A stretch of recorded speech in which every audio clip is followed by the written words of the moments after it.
Hey everyone, Spider-Man 1981 here, and I like to read comic books, and I'm going to talk about all the comic books that I bought for the week of December 3rd, 2014. Enough in the intro, let's get into some comics.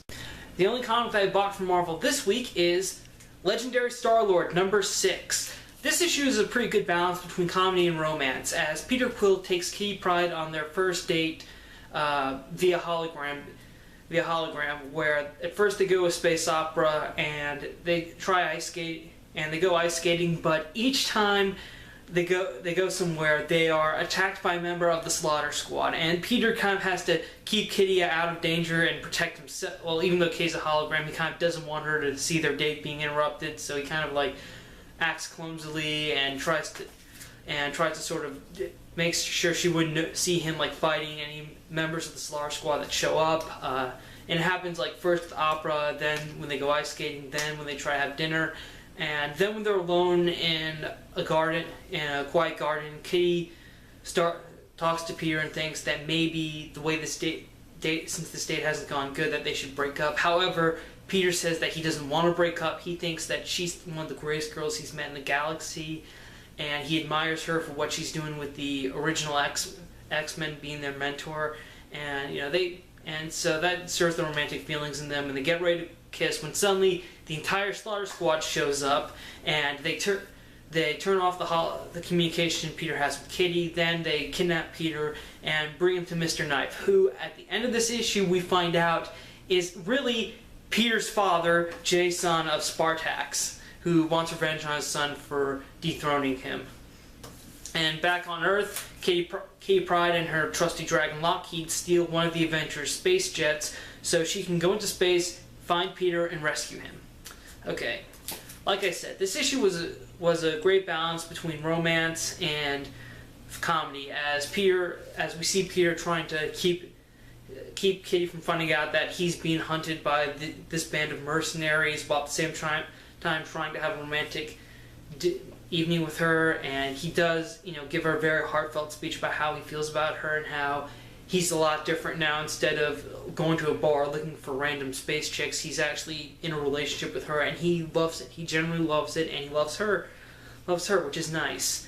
And also, I'm really glad that we are getting Kitty a lot more involved with the book, with Peter's life, because now I think we are finally going to see the first ever Kitty, Shadowcat, Star-Lord team up, like actually see them face to face. I think that will be very interesting to see for the next couple of issues. And also there will be a crossover with Guardians of the Galaxy and All New X-Men and Legendary Star-Lord for the whole Black Vortex story arc, which will be happening in February. So I think that's also another purpose behind this story.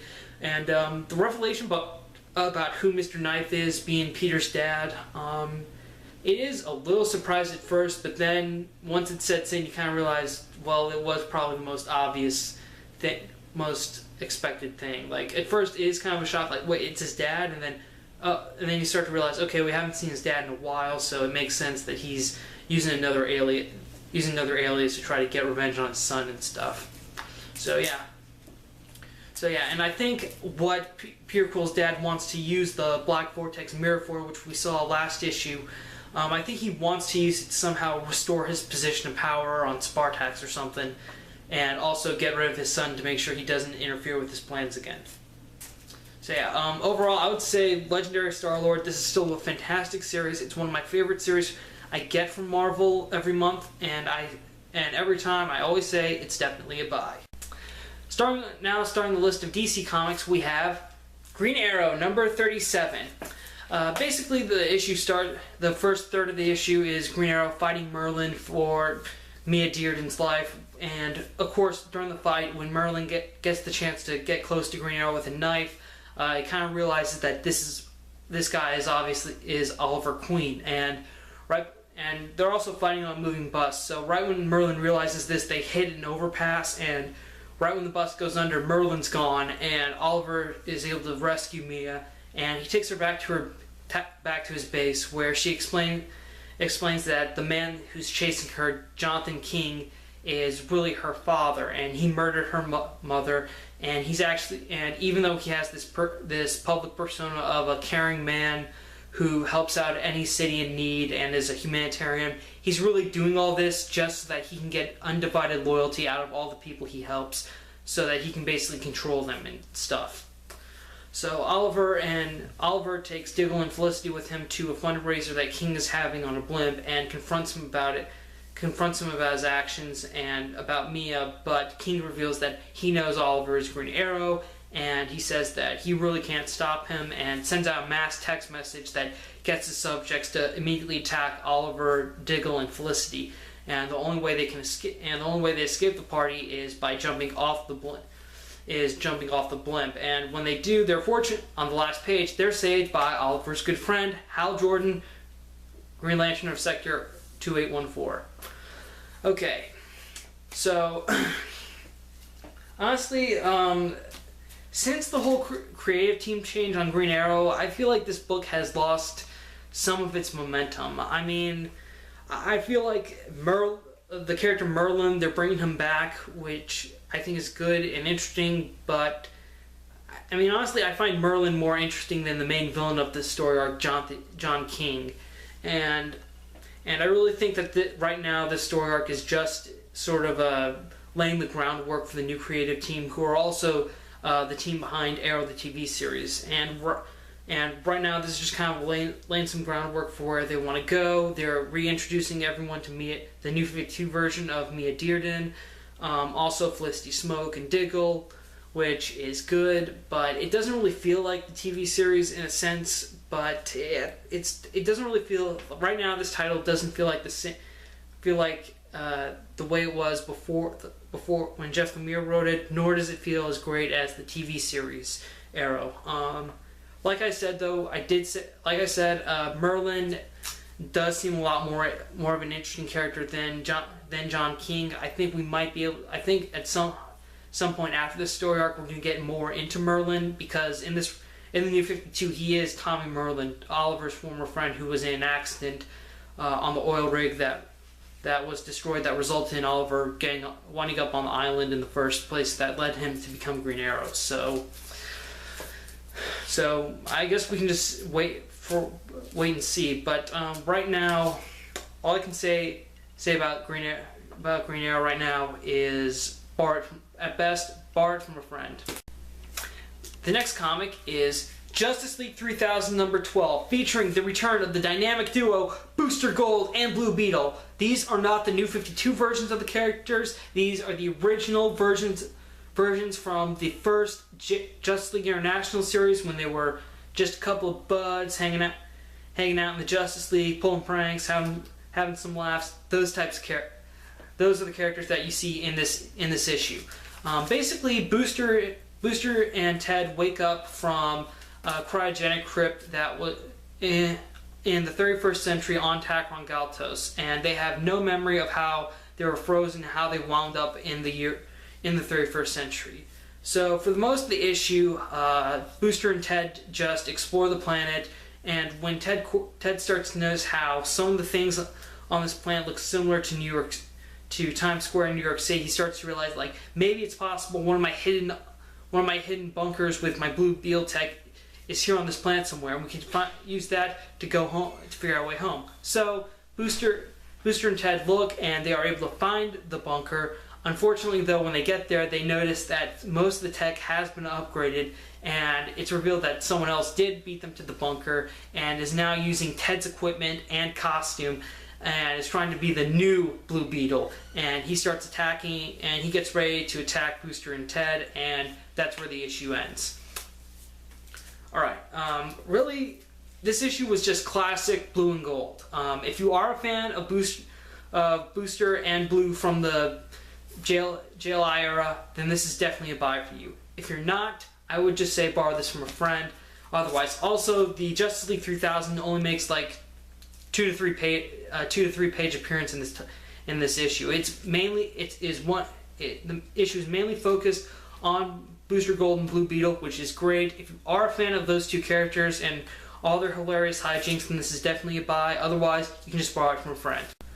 Alright, the last comic is Secret 6 number 1. The issue opens up with some hired guns posing as state troopers who are fighting and trying to and trying to subdue Thomas Blake, aka Catman. Of course, Catman gets in a frenzy and is able to take them all out, but then suddenly he's taken out. But then Catman gets taken out by one of the workers at the bar, who's apparently working with the guys who were posing as troopers. And then when Blake starts to regain consciousness, it's revealed he's locked in a room with 5 other people. The ventriloquist from the New 52 Batgirl series, some big private eye named Big Shot, a woman named Canny who can sort of turn the hardest of who has the ability to turn any hard structure into brittle material, Black Alice, and what looks like a former Talon named Strix. And suddenly a voice comes on, and suddenly a message is displayed in front of the 6 that says, "What is the secret?" And they open one of their boxes, and there's one of the agents who was trying to bring Catman in, who's pretty much chopped up into a lot of pieces, and another compartment which holds 6 masks, obviously for them to wear. And suddenly a voice comes on the intercom and is now saying that one of the subjects has to die now. And of course Catman starts freaking out because he's in a very closed space, and when he does, he kind of discovers that the room that they're in is at the bottom of the ocean. And that's basically the entire issue in a nutshell. Honestly, when I heard this title was announced and that Gail Simone would be writing it, I remembered the original Secret Six series that she wrote before the New 52 that got a lot of praise. I didn't read it, which was unfortunate, but I think they are going to reprint the original series in a couple months. But it did have a very positive following. Unfortunately, though, it was canceled as part of when the New 52 came around. Originally it was about super villains kind of working together to pull any job that they can. Now it's not really the same. It's very different. I'm gonna say that it's very different. I mean, and also this was just a standard setup issue at best. I mean, yeah, Gail Simone writing Catman on new Secret Six title. I think that is gonna get a lot of people pumped to check this out. But be warned, because not a lot is revealed in this issue. And among the stuff that wasn't revealed, I didn't really feel that much of a commitment to stick around for the next few issues. Honestly, I would say if you did enjoy the original Secret Six series, then probably if you want to check it out, the first issue is only $3, so I would say if you want to check it out, check it out. Otherwise, just borrow this from a friend. And that's it for my comic review this week. Thanks again for watching. Also, this week, Warner Brothers announced the full cast of the Suicide Squad movie. I am so excited to see Will Smith play Deadshot, Tom Hardy as Rick Flag. We still don't know who. Also, interesting to note that the Joker will be in it, and he will be played by Jared Leto. I have no idea how the Joker will be involved. Maybe he'll be the Squad's target, possibly the Squad's target.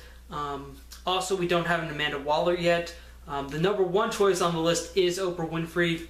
I think that would be a very interesting choice. What do you guys think? What did you think of the Suicide Squad casting? What were your favorite comics this week? Comment below with your thoughts. Let me know. I love reading you guys' comments. Again, thank you for watching this video. Thank you for subscribing to my channel. I'm Spider-Man 1991 saying, see you later.